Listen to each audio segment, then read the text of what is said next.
Selamat datang di channel video Agustiana Merdekawati. Kali ini kita akan membahas mengenai kelas diagram. Sebelum mulai, jangan lupa klik tombol subscribe-nya dan aktifkan lonceng notifikasinya. Terima kasih. Kelas diagram atau disebut juga dengan diagram kelas yaitu model statis yang menunjukkan kelas dan hubungan di antara kelas yang tetap konstan dalam sistem dari waktu ke waktu.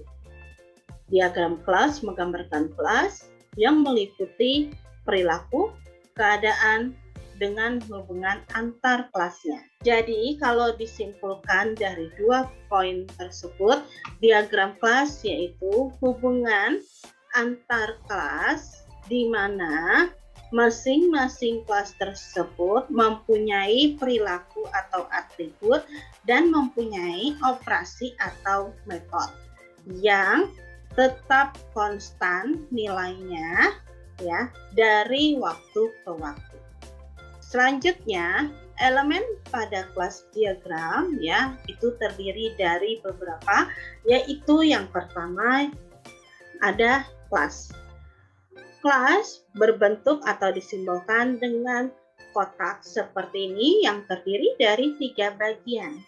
Ada nama kelas, ada atribut, dan ada operasi. Nama kelas atau kelas ya, di sini berfungsi untuk mewakili suatu benda, orang, atau tempat. Kelas ini dapat menerima atau menyimpan informasi. Penamaan kelas yaitu dengan huruf tebal atau bold. Selanjutnya masuk ke elemen kelas berikutnya yaitu atribut.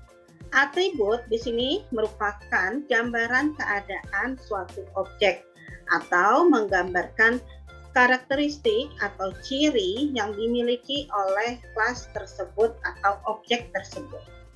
Selanjutnya, terdapat operation atau metode. Operation atau metode di sini merupakan tindakan atau fungsi yang dapat dilakukan oleh kelas. Jadi, fungsi atau tindakan atau operasi ya yang dilakukan oleh kelas itu dimasukkan ke operasi ya. Operasi letaknya di yang paling bawah pada simbol kelas. Selanjutnya, misalnya saya punya atau ingin membuat sistem informasi kebun binatang ya, di mana terdapat kelas yaitu berupa hewan. Ya, hewan ini mempunyai atribut yaitu ada ID, ada nama, ada usia, dan ada jenis kelamin. Selanjutnya, hewan tersebut mempunyai operasi, set name, dan makan. Selanjutnya, ya, di sini terdapat beberapa sifat yang dimiliki atribut dan metode. Sifat tersebut disebut dengan visibility. Visibility di sini terdapat 4 macam visibility, yaitu yang pertama bersifat privat, yaitu tidak dapat diakses oleh kelas atau subkelas lain. Jadi maksudnya ID, nama, usia, jenis kelamin ya. Kalau diberikan privat ini, ya ini untuk yang privat, berarti ini tidak dapat dipanggil oleh kelas yang lain. Saya ambil contoh, misal saya buat kelas berikut lagi yaitu kelas kandang. Berarti pada kelas kandang ya untuk nama, untuk usia, jenis kelamin dan ID tidak bisa dipanggil oleh si kandang. Itu baik untuk atributnya si kandang maupun operasinya si kandang. Seperti itu. Itu yang dikatakan visibility. Selanjutnya untuk yang public di sini atribut dan metode dapat diakses oleh kelas yang lain. Contohnya misal, ya tadi punya kelas kandang. Nah di dalam kelas kandang di sini, ya bisa memanggil proses dari makan, dari proses atau fungsi makan pada hewan. Nah ini yang dikatakan public. Berarti untuk makan ini bersifat public karena dapat diakses oleh kelas kandang. Contoh seperti itu. Selanjutnya protected. Protektif di sini yaitu atribut dan metode tersebut dilindungi dan hanya dapat diakses oleh kelas atau subkelas yang sama. Berarti kalau misalnya ada kelas atau subkelas yang sama, berarti kalau dengan protected kita beri protected atau crash ya. Di sini berarti itu menandakan bahwa atribut atau metode tersebut dapat dipakai asalkan masih tetap dalam suatu kelas yang sama. Diambil contoh misalnya di sini. Ada kelas hewan, kura-kura, gajah, dan ikan. Di mana ya kura-kura, gajah, dan ikan ini termasuk dalam kelas hewan. Nah, saya ambil contoh di sini ada crash misalnya berjalan, contoh seperti itu. Ada crash berjalan. Selanjutnya di sini juga ada crash berjalan. Nah, berarti ini ya karena si kura-kura menggunakan crash berjalan, maka nanti di operasi gajah ya bisa memanggil crash berjalan tersebut pada operasi kura-kura. Karena apa? Ya, dia masih dalam satu kelas yang sama yaitu kelas hewan. Selanjutnya ya, masuk ke package. Package yaitu atribut dan metode tersebut dapat digunakan oleh kelas lain asalkan ada dalam satu paket yang sama. Nah, untuk yang package nanti akan dipelajari lebih lanjut di video mengenai package diagram. Selanjutnya, masuk ke cara penamaan atribut. Cara penamaan atribut atau metode di sini hampir sama, yaitu yang pertama menggunakan visibility. Yang kedua, setelah visibility baru kita masukkan nama atribut atau nama metodenya. Selanjutnya, pada penamaan atribut itu langsung titik 2. Selanjutnya tipe data. Tetapi pada penamaan metode atau operasi ya menggunakan dalam kurung terlebih dahulu. Setelah itu baru titik 2, setelah itu string. Dalam kurung ini untuk menyatakan ya bagaimana melakukan proses atau operasi tersebut. Seperti contoh di sini set name. Kalau ada tulisan kosong, berarti ini berisi bahwa ini hanya di input. Berarti set name ini hanya dilakukan penginputan yang berisi tipe data string. Nah, untuk yang dalam kurung ini bisa dikosongkan, berarti menandakan bahwa itu di input atau bisa diisi dengan klik atau enter seperti itu. Ya, dengan kata-kata seperti itu. Oke, selanjutnya masuk ke elemen berikutnya yaitu relationship diagram. Relationship class diagram di sini ada beberapa. Yang pertama yaitu inheritance atau pewarisan. Pewarisan di sini yaitu mewarisi dari kelas induknya atau superkelasnya ke kelas anaknya atau subkelasnya. Itu adalah atribut dan metode. Seperti contoh di sini ada kelas hewan sebagai superkelas atau kelas induknya. Selanjutnya ada subkelas sebagai kelas anaknya, terdiri dari kura-kura, gajah, dan ikan. Nah, selanjutnya apa yang diwariskan oleh si kelas hewan yaitu ID, nama, usia, dan jenis kelamin, set name, dan makan. Ini yang diwariskan ke kura-kura, gajah, dan ikan. Pada saat inheritance ya, di sini jikalau ada atribut atau metode yang sama, maka di subkelasnya tidak perlu dituliskan kembali. Jadi cukup hanya dikosongkan ini saja. Jadi ini menandakan bahwa ID, nama, usia, jenis kelamin itu ya juga berlaku untuk kura-kura, gajah, dan ikan. Ya, tetapi pada saat nanti ada suatu atribut atau metode yang berbeda, baru ditambahkan. Seperti contoh ini harusnya jerapah ya. Jerapah, pada kelas jerapah ya di sini terdapat atribut panjang lebar ya yang bernilai integer. Nah, ini ya tidak sama seperti atribut pada hewan. Oleh karena itu perlu kita tambahkan. Begitu juga pada ikan, ya dia mempunyai panjang sirip. Berarti panjang sirip ini ya kita masukkan ya. Selanjutnya masuk ke association. Association di sini diambilkan contoh misalnya pada kelas kuda. Nah, di sini ada hubungan antara gajah dengan kelas kuda. Nah, di sini hubungan untuk association ini adalah hubungan yang biasa saja.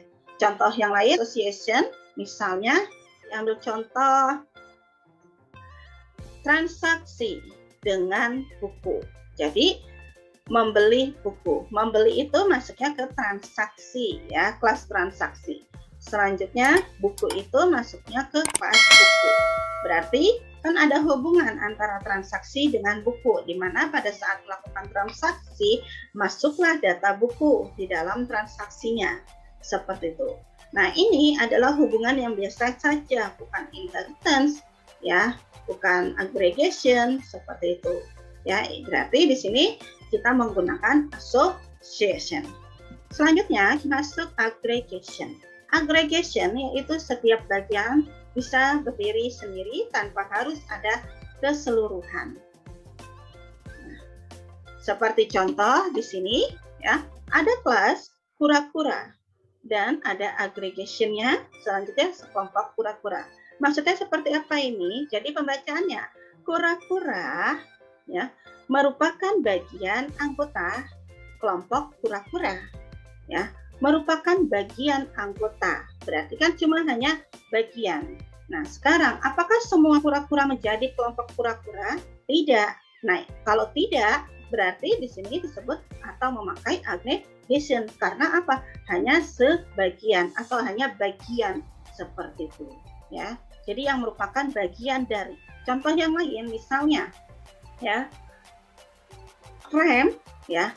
Misalnya di sini saya punya rem dan di sini adalah mesin. Berarti rem merupakan bagian dari mesin seperti itu. Ya, itu pakai aggregation. Selanjutnya masuk composition. Composition di sini setiap bagian tidak bisa berdiri sendiri atau ada tanpa harus ada keseluruhan. Ambil contoh yang lain, bukan kelas kemah tapi kelas hotel ya. Punya kelas hotel, kelasnya kamar mandi. Di sini pakai composition. Berarti apa di situ? Artinya hotel memiliki atau terdiri dari lobby, hotel terdiri dari kamar mandi.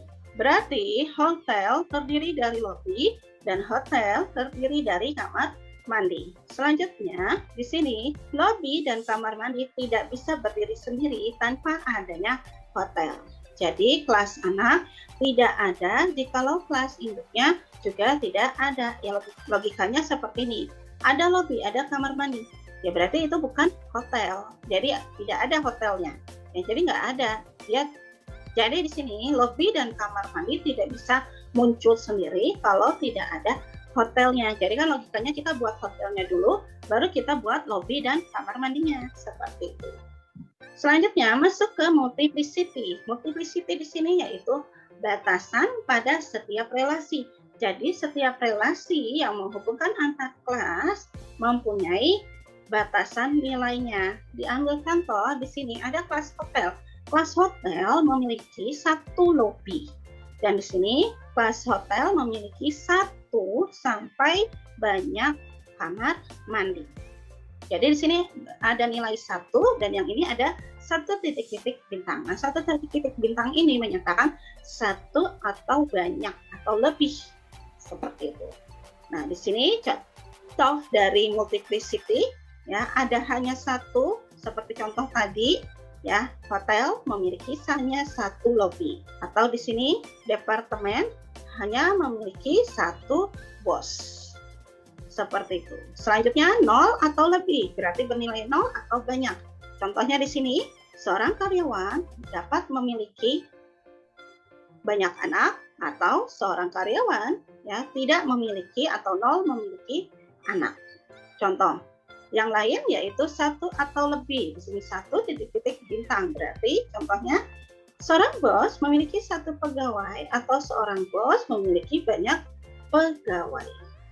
Selanjutnya 0 atau 1 ya, berarti di sini employer atau karyawan ya dapat memiliki 1 pasangan atau tidak memiliki pasangan. 0 berarti tidak punya.